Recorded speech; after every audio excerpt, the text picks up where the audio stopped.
Hi, today I'd like to talk about section 8.6, and this deals with integration strategies. So the idea here is if I give you an integral, what are you going to do? So what sort of strategies do we have? We have all these techniques that we've learned from 8.1 to 8.4, we're really 8.2 to 8.5, right? But now the question is, when do I apply each of these strategies or these techniques to actually get the integral? And so what we're basically starting with is we're going to start thinking about the integral and say, you know what, maybe let's try the easiest thing first. So if I can directly apply a power rule or any of the other basic rules that I have, then I should. So that means, in particular, you should know those kind of basic integrals, either memorize them, have them on your note card, something like that, so that you know these basic integrals and have some idea of when you're going to be able to use them. You should also have some knowledge of those reduction formulas that we had from the integration with the trig substitution stuff. So the trig powers of secant or something like that, that's a reduction formula. You should be able to use that reduction formula to perform the integral that you've got. All right. And so the idea now would be, okay, so that's great. I have these nice basic rules. Can I apply them? If I can, I will. If I cannot, then I've got to look for something else to do to try to figure out how to find that integral.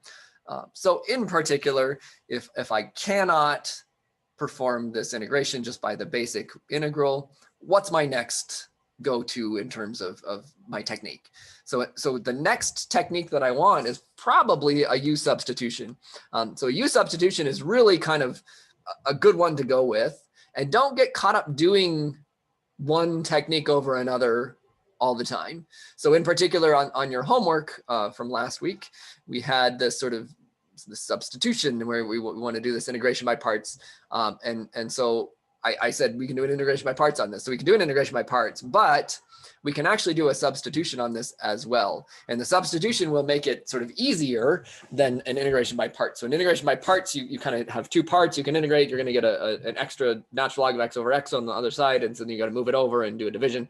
Well, this I can actually do as a U substitution with U equal to natural log of x, because the derivative of natural log of x is 1 over x. And so that's actually in there. 1 over x dx is in my integration here. And so when I do my substitution, all I get is U inside that integral, U du. And so then U squared over 2 plus C is now natural log of x squared all over 2. And so this is great. I kind of get that without having to do the integration by parts by doing U substitution in there as well. So don't get caught up doing one or another technique and just kind of just hammering at the thing to do it. It's possible that you can do it using another technique, but maybe there's an easier one that you can do as well.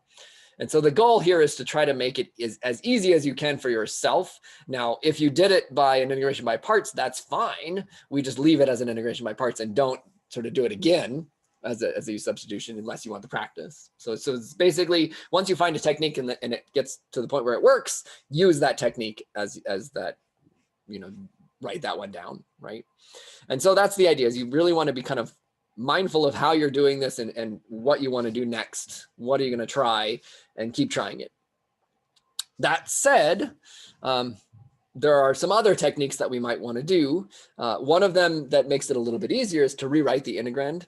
So it's possible that I might need to rewrite my trig functions, either using identities or just sort of doing fractions correctly or something like this. So in particular, I have the followings: the integral of sine of x plus 1 over cosine squared x. I could write the denominator as 1 minus sine of x, sine squared of x, and then I can kind of maybe go from there and factor what I can and go from there. But that's not actually going to be the easiest. And so I could try that. And if I tried that, I might get to a point where I say, oh, now I'm in trouble because I've got something I cannot integrate. And so you might get to that point, and then you might say, well, okay, so let's try something else, right? And so if in this case, I'm going to try that something else. I'm going to split the fraction into the sum of two fractions. So in particular, that means I'm taking like 1 over cosine squared plus sine of over cosine squared. Sine of x over cosine. 1 over cosine squared of x is secant squared of x. Sine over cosine squared of x I need to work with a little bit. And the way I'm going to work with that is I'm going to, again, split it into two integrals. It's going to be sine of x over cosine of x times 1 over cosine of x. And sine of x over cosine of x is tangent of x. 1 over cosine x is secant of x. And now I can just straight integrate because I know the integral of secant squared is tangent. The integral of tangent of x secant of x is secant of x. And so I get tangent of x plus secant of x plus constant c. And that's going to be my antiderivative here. Gives me my integral. Okay. So that kind of clever spotting of the substitution, clever spotting of the sum of two fractions, the splitting, the dividing up is good. And it's sort of a nice thing to be good at. Now, I will tell you that you may not be 100% comfortable with this, even after this class, even after 50 years of being a mathematician. There are always things in mathematics that you're not comfortable with. So in particular, integration is one of those things that a lot of people, most people get to the point where they are comfortable to a point and then are uncomfortable after that point. So there's always sort of some point where you're saying, I cannot actually perform that integral just straight off the top of my head. I got to do some work to actually get that integral calculated. And that's sort of what makes a good mathematician is somebody who is really persistent, willing to put in the work, and in particular, not comfortable with their work. So being really comfortable and confident is not something that mathematicians are known for. In particular, I am not confident and comfortable in everything that I do in mathematics either. And so that's something that we just have to come to terms with. A good mathematician is somebody who's a little bit uncomfortable at all times with the material and with what you've done. And so that makes you go and check and check and check and check, and you find all your mistakes and you correct all your mistakes, and then what you put out there is actually correct. So that's the trickiest part about being a mathematician is you got to be comfortable being uncomfortable. So that's the idea. All right, so we kind of work on a little bit. So the techniques we sort of talk about a little bit. You got to be persistent. You will absolutely experience a dead end. You will get to a point in your integral, you'll go through it, you'll get to this point where you've done maybe an integration by parts, and you've done it like 4 times, and oh, look, I'm still getting worse and worse and worse and worse, and I cannot integrate that thing, and I still cannot integrate that thing, and when I do it again, I'm not going to be able to integrate this thing, and so then you're going to tell yourself, I've done something wrong, I got to try again. And so this is an inevitability. You will absolutely experience the dead end. Get in there and try it again. Try something else. Do another technique that will hopefully simplify things for you in the end. And that's the idea. So there are sort of some rules of thumb, not really rules because they're not very kind of solid, right? So these are things that we kind of think about. When I have products of two functions, a lot of times I want to use integration by parts because that's the reverse of the product rule, right? So probably if I've got a product, maybe an integration by parts is something to go with. Maybe not the first thing I want to go with. So in particular, maybe the first thing I want to go with is a U substitution, or maybe I can figure out an easier way to do that. Then I'm going to do that. Otherwise, kind of have to work with it. What else? Powers and products of trig functions are integrated by using identities and reduction formulas or substitutions. And so that's sort of the idea is if I have a bunch of trig functions and their products of powers of these things, I can use identities and I can use reduction formulas and I can use substitution to actually integrate those things. So that was what we did in section 8.3, where we had a bunch of powers of these powers and products of powers of trig functions. And then we did all these things to sort of reduce them or substitute them or do identities to get them into what we wanted them. Also, integrals involving a squared minus x squared, a squared plus x squared, or x squared minus a squared. You do a substitution, and that substitution is either an a sine x, an a tangent x, or an a secant x. And those kind of match the first 3 things that I'm talking about here. And so those 3 are the substitution you want. Then you turn that into a cosine squared, a squared cosine squared, or an a squared tangent squared, or an a squared secant, a squared secant squared, or an a squared tangent squared from those 3 terms. So that's good. So we might want that. And then I also do a partial fraction decomposition to integrate a rational function. So that's one of the things that I might do is I might have to do a partial fraction decomposition when I've got a rational function. And rational functions are really great. We can kind of do those pretty easily with this partial fraction stuff. Unfortunately, the partial fraction stuff only works when the numerator has a smaller degree than the denominator. And so that's the next thing I want to sort of say is maybe there's something I have to do before I can do the integral. And so that's a lot of times the case. So in particular, when I've got a problem and I'm looking at it, it's not going to look exactly like something I can integrate. And so I have to say to myself, okay, so I've got to do something else in order to get this to work. So in particular, partial fractions will only work if the numerator has a smaller degree than the denominator. And so I look at this and I sort of look at my integration here. I have a 2x cubed plus x squared minus 6x plus 7. That is a higher degree than x squared plus x minus 6. So I cannot straight up use this partial fraction decomposition. But what can I do? What I can do is I can do a division of these two polynomials with remainder with a smaller degree, which is going to end up giving me a rational function I can perform a partial fraction decomposition on. So with that said, I look at this thing and I say, oh, shoot, I cannot do a synthetic division.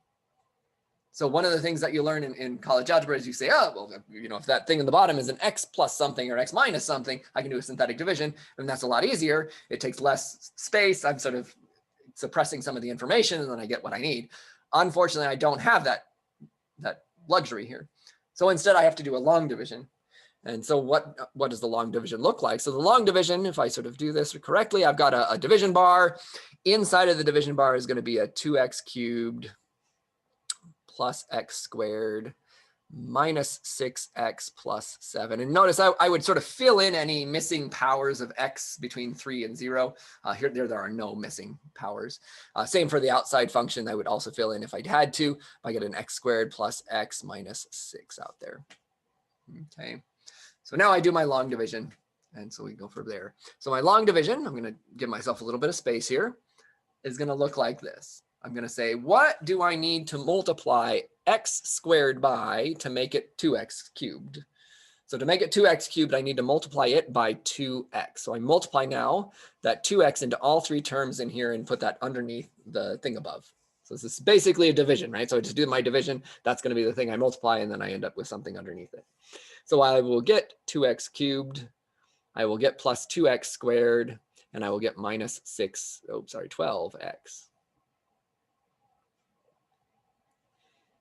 Okay, now I subtract. So I subtract in order to get rid of the 2x cubed, but that minus then distributes through all terms here.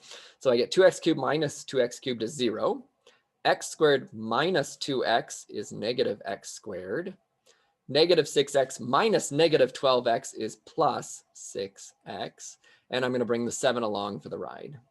Now, what do I need to multiply x squared by to make it negative x squared?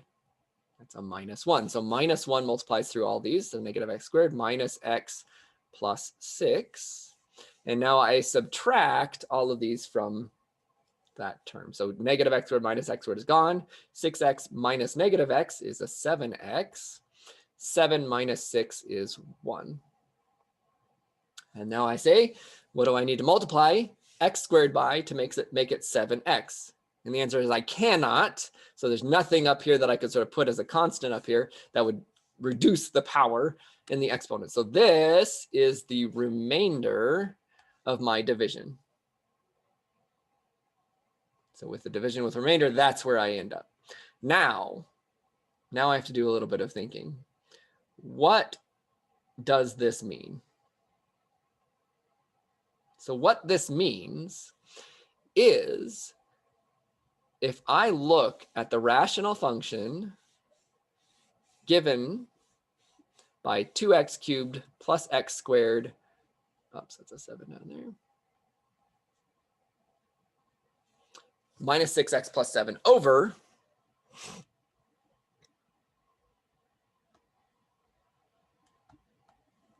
x squared plus x minus 6. So looking at that thing,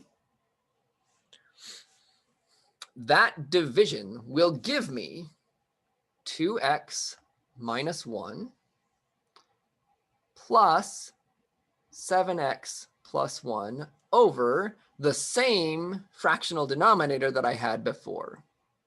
So that's the x squared plus x minus 6. So this is good news for me for integration. if I wanted to integrate both sides of this equation, I can integrate 2x minus 1 really easily. And 7x plus 1 over x squared plus x minus 6 can be integrated using partial fraction decomposition. So that's what I want to do. So I look at my equation here. Now I can integrate the first two terms no problem. So we're going to perform a partial fraction decomposition of this second term here. So the first step of that, I sort of grab this and take it off to scratch paper on the side and think about what does the denominator factor as. So I look at the denominator. The denominator will factor into x minus 2 times x plus 3. So the question then becomes, how does this split up into two things, a over x minus 2 plus b over x plus 3. So what is a and b in this situation? So I multiply both sides by the denominator, and then I kind of go from there. And I think I have that on the next slide anyway. Yeah, so I've got this thing. So now multiply both sides by that denominator. What I end up with is 7x plus 1 is the left-hand side. The right-hand side is a times x plus 3, b times x minus 2, ax plus 3a, bx minus 2b. So I just distribute the a, distribute the b, combine all of the x terms together. That gives me a plus b times x. All the constant terms together, 3a minus 2b. This is going to give me equations. I get a plus b is 7, because a plus b should match the coefficient of x. 3a minus 2b is 1, because 3a minus 2b should match the constant coefficient in my system. So now I have b is 7 minus a, so I can solve for b in my first equation. Plug that into my second equation. So I get 3a minus 2 times 7 minus a is 1. Multiply my 2 through, so I get 3a minus 14 plus 2a is 1. That means 5a is 15. So a is 3. So I get a is 3. Now, since a is 3, b is 7 minus that, b is 4. Okay, so I have 3 and 4 now. And now I want to just integrate. So at this point, I'm going to take all of these things, go back up to the top here. So I'm integrating this. The integral will be the integral of 2x minus 1. That's easy. And then this will split into the integral of 4 over x minus 2. Oh, that's right, that was a 3 over x minus 2. It was 3 dx plus the integral of 4 over x plus 3 dx. Now I can integrate each of these things easily. It's just x squared minus x.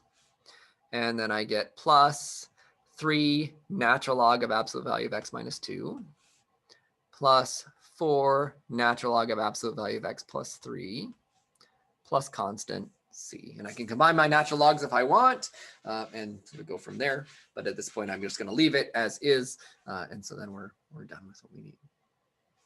Okay. So we can do that partial fraction decomposition eventually on this situation. So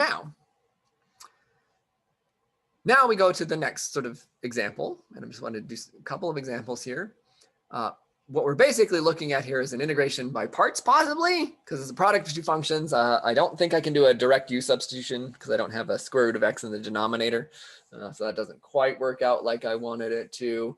So I got to work on this. So maybe a liate is the sort of mnemonic for me. So a is an algebraic function. So x is the algebraic function, or e is an exponential. So that's the last thing I want to try. So I let u be x, and so dv is e to the square root of x dx. But oh, wait a minute.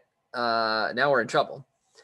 Because I already said I sort of can't do this e to the x dx integration. So I can't integrate that thing anyway. So, okay, so maybe that didn't work. So that sort of failed to work for me. Maybe if I tried the other way, let u be the e to the square root of x and dv is x, and then I kind of do this v is x squared over 2, and now it starts to get a little bit worse. because the derivative of e to the square root of x is e to the x, and sort of going to give me something awful here. So I don't really necessarily want that either. So let's think about it a little bit. Let's try changing tactics. So instead, I'm going to let u be the square root of x. So just like I would want to for a substitution, but I would like to solve for x in my integral. So if I do that, I get x is u squared.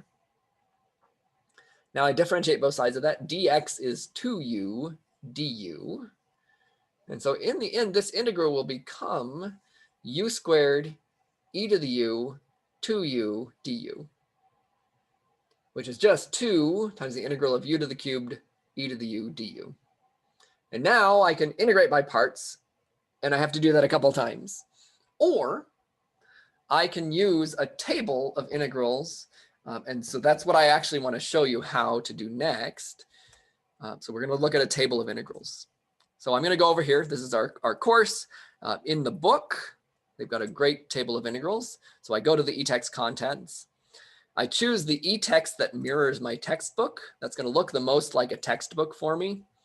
And so that's what I want. I want it to be as much of like a textbook as I can get it to look like, because those tabular things, they don't look so good when it's kind of HTML code. It just doesn't look as good as if it's in a textbook. So if I want to mirror the textbook as much as I can, that's what I want. The tables of integrals are at the very end of the book. You can sort of see in the contents over here. I went down to the table of integrals. I'll close the contents out of here. And then these are basically all of the integrals that I would possibly ever want. So what is it that I'm looking for here? Well, let's go back and look. So what I'm looking for is x to some power times e to some power. Because that's really what I'm thinking is x cubed e to the u is what I really want to integrate here. So what am I looking at here? So I'm looking for powers of e. There's kind of an e in here a little bit, but there's no x in it. So it's not so helpful. So I kind of look through again. I sift through, sift through, sift through. It's not a trigonometric integral. So I'm going to go to the next page. There's 4, 5, 6 pages of this actually. So you really do have to kind of go through and make sure you're looking at them. Over here, you can see our reduction formulas and a lot of those tangents, secants, those kinds of things. These were the integrals involving x squared and a squared, and those didn't, no, it's not one of those.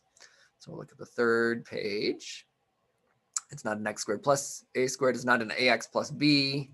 That's kind of a linear thing. Here we go. It's got an exponential and trig function. That's what I want, not what I want, but I do have exponential and logarithmic functions. So in particular, look here, 101 says the integral of x e to the x is something. 102 says x to the power e to the ax is something else. So this is the one that I'm going to want to use. So I'm going to have n is 3, a is 1. So going back and looking, you can see, in fact, a is 3, or n is 3. The power on the x term is 3, and a, the thing inside with the e to the u, is just 1, e to the 1u.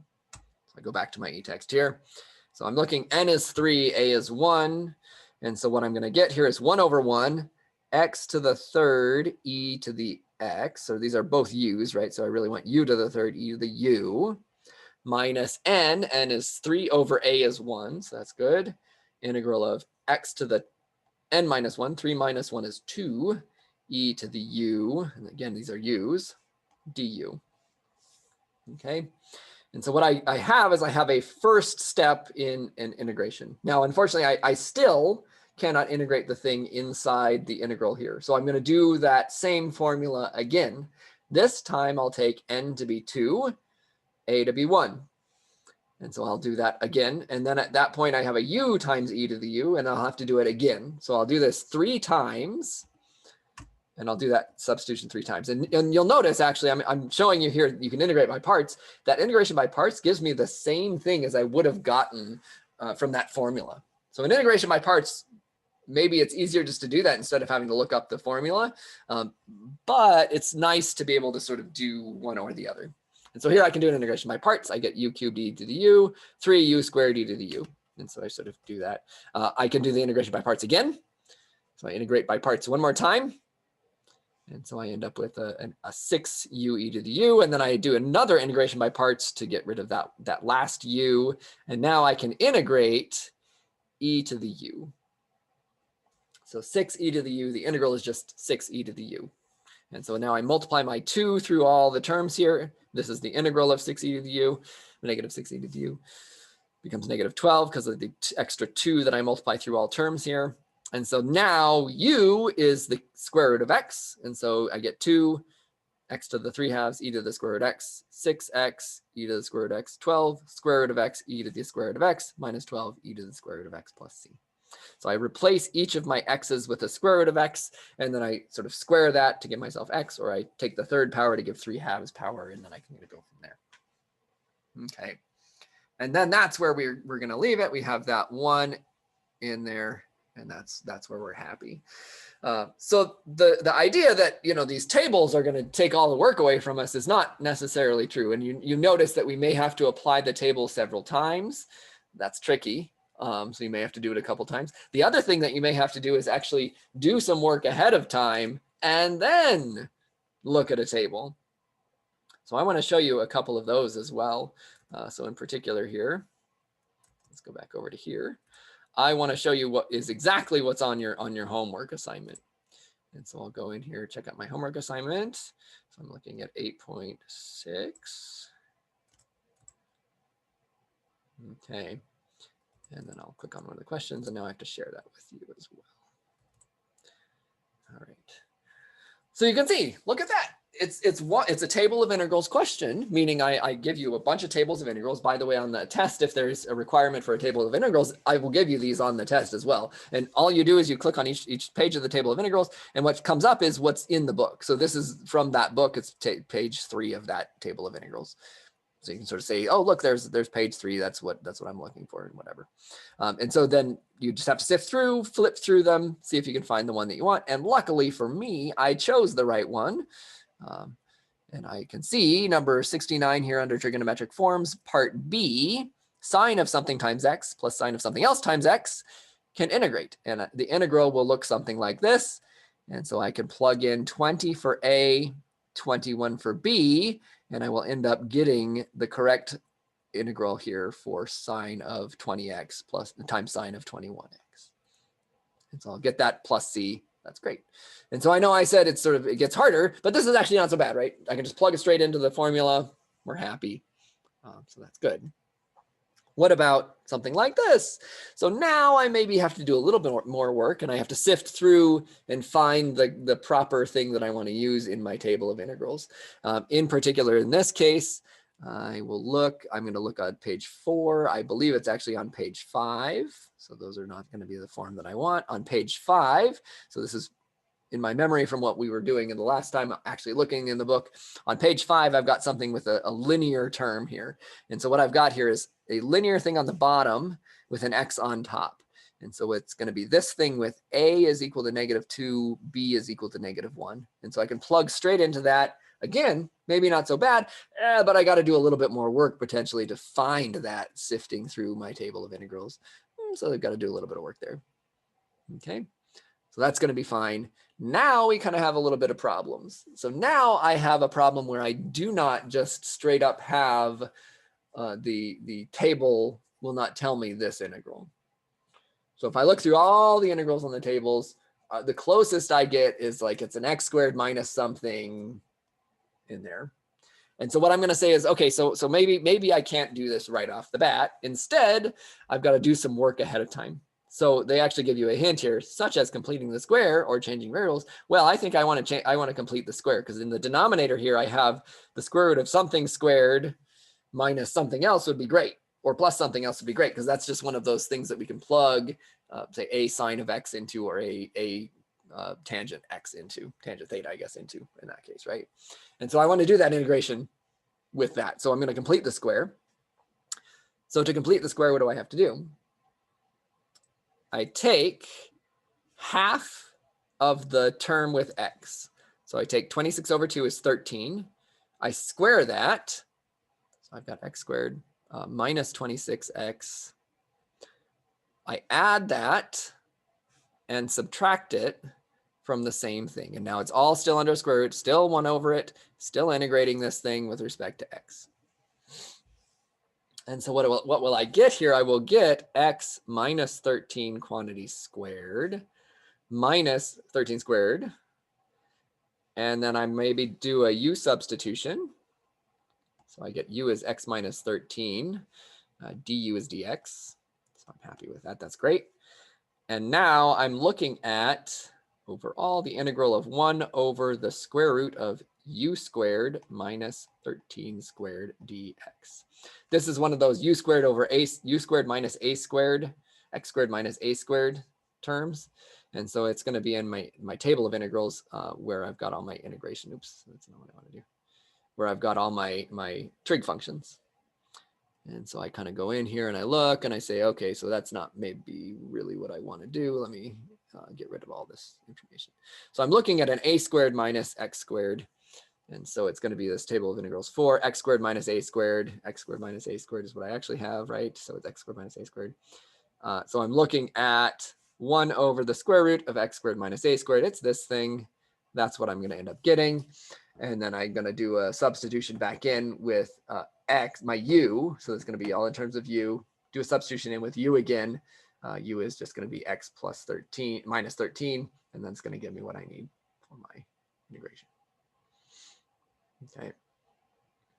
So a lot of these may require that sort of preliminary work, completing the square, change some variables, do what you got to do. So there's only 5 of them, and that's because they all kind of require a little bit of preliminary work. So this one does require preliminary work. What am I going to have to do in this situation? Well, maybe a u substitution, possibly going to work out, maybe not going to work out, and then I can kind of go from there. Or maybe I have to do something with a u substitution, and then possibly I'm going to have to do something else. So we can work with that. So for this one, I think I just have to do a u substitution, and then I may have to do a, let's see. Yeah, it looks like it's going to turn into a rational function, and that rational function I maybe cannot integrate, but I can possibly split up the denominator and then work from there to get myself the partial fractions decomposition. From the partial fractions decomposition, then it'll all kind of work out to be where I want it to be. Okay, so again, it's sort of, there are a couple steps, a couple stages in these things. Same sort of deal here. Again, it's a u substitution. Maybe the u in this case is just a e to the 2t, because the bottom there becomes like u squared. So e to the 4t is e to the 2t squared, and so it's u squared. And so maybe that's the way I want to go with it. Do that u substitution, and then do something else to try to figure out the rest of the integral. Okay. So the sort of headline here for all of these is to be persistent. Try a bunch of stuff. It might take you several steps to get this to work. And there's no one way that is exactly right all the time to do these. They're tricky. You got to get in there and try it with your integrations, and just get in there, get some experience with them, try and try and try and try, persist through, and get the work done. All right.